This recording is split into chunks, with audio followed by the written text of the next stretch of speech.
Okay, today I'm going to talk about mining the past, exploring the past's relevance as far as therapy goes, the therapeutic importance of the past. Previously in psychology, um, there, for the majority of its history, maybe 90% has been focused on exclusively on exploring the past. As we've seen recently, it's kind of overemphasized. And basically what we want to do is focus on what the potential is and also what the problems are. So what I outlined in this post is the dangers and also the upsides. So just like in mining for gold, you have problems and you also have potential.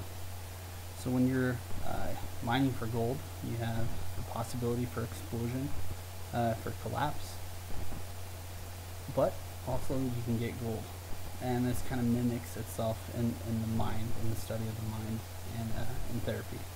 So you can also, when you're studying your past, it's kind of like a mountain. You can get gold, but you can also experience a collapse and an explosion. You can always recover from an explosion and a collapse, but you do want the gold. So the explosion is the extroverted dysfunctional way of handling the past, which is blame, you could say. And the dominant line I used to explain that is F you, right? F you, whoever in the past, you did this to me. So that's the extroverted way, extroverted dysfunctional. Self-pity is the introverted dysfunctional way of dealing with it. And this is the poor me. So you look at whatever bad has happened in your past and you say, poor me. This is not productive to you. This is kind of like a mind collapse instead of explosion. But the third possibility is you find gold, and that's insight. So I see.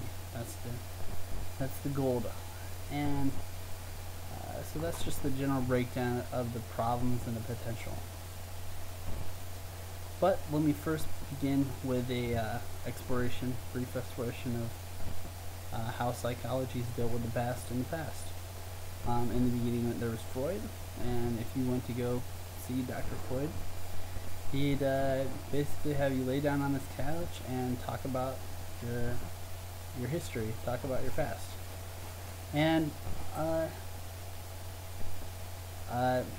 people like to talk about themselves. They like to talk about their history, and it also had some therapeutic value. But this is his basic fix: talk about your past plus cocaine. But that's another separate story.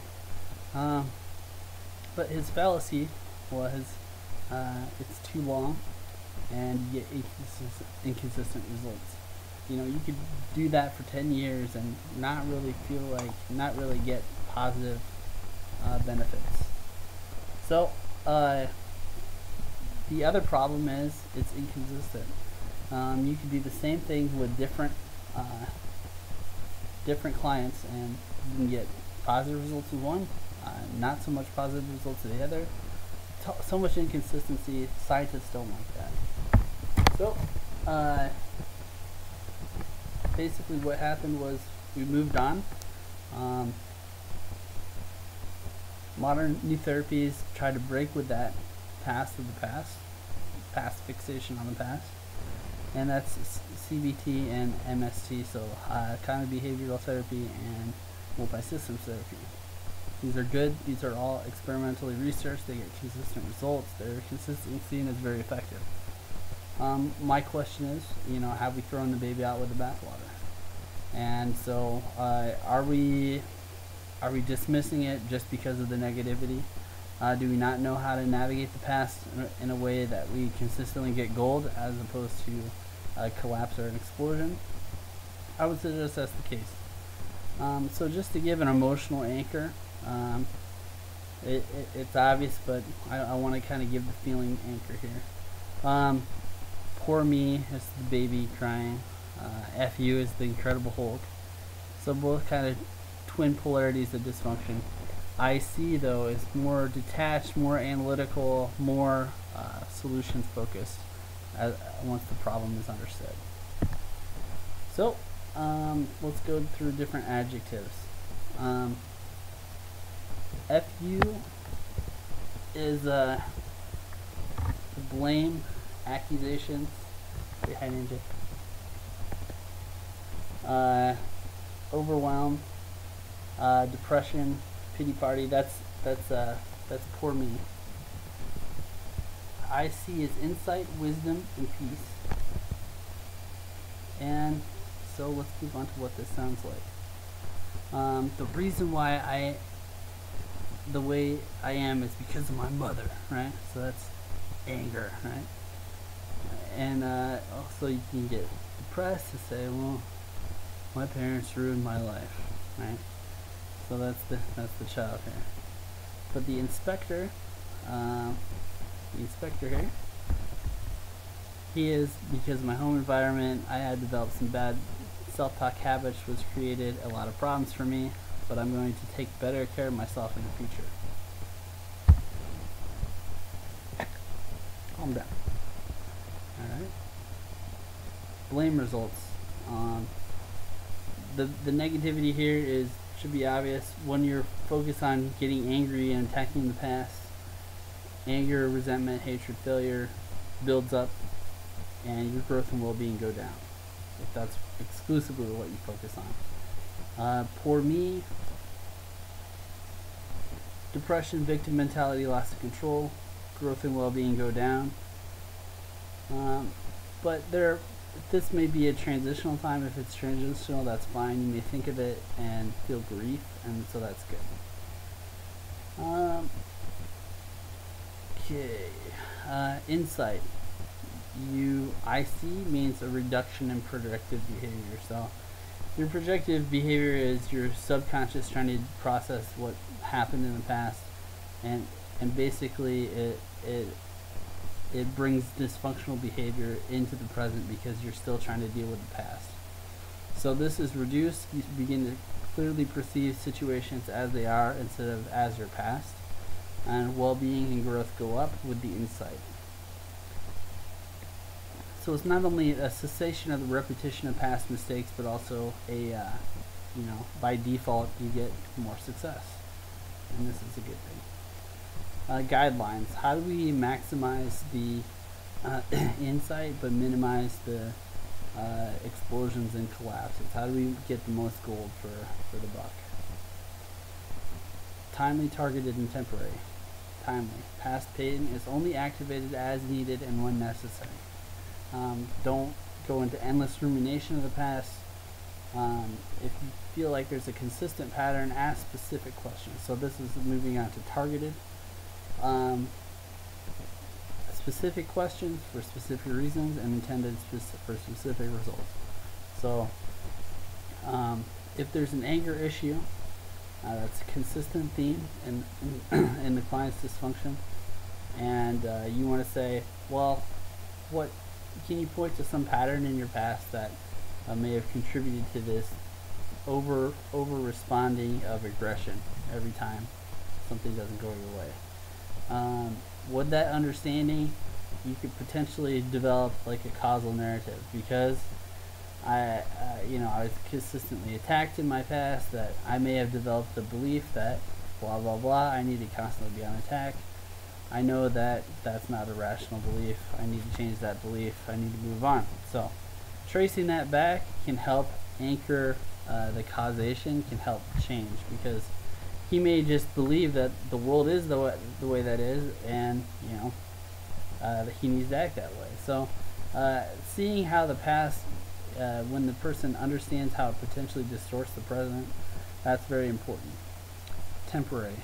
Don't let this drag on forever. Point A to point B. This is the day that we're going to talk about this. This is a specific time we're going to talk about this, and have the person thinking already ahead of time what they feel is significant about their past that relates to their present behavior. For JSOs, specifically juvenile sex offenders, I talked about this previously, there are 3 environmental factors that are significant in this population. Abuse is generally well studied. It's seen in a lot of cases. Overprotection is less studied, but it is also a significant role, I feel, and a lot of researchers have pointed it out. Neglect is also a major element. A lot of researchers group this one as problematic family situation. So what's happening, I speculate there could be some projected, like this is a potential environmental causal thing that's influencing their thinking, that's influencing their criminal behavior. So, and again, the insight potential is not intended for an excuse, but it's just intended to understand and not repeat and grow strategically. So, so the insight potential is I'm not a monster. I'm just a normal person who dealt with a bad situation in a bad way. And this is important. I mean, it's important to start from a mature place and also an internally psychologically accurate place. So, in an abuse situation, one possible way the person can be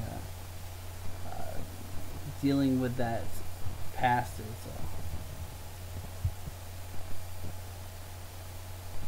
is rape was how I was dealing with absorbed anger at home.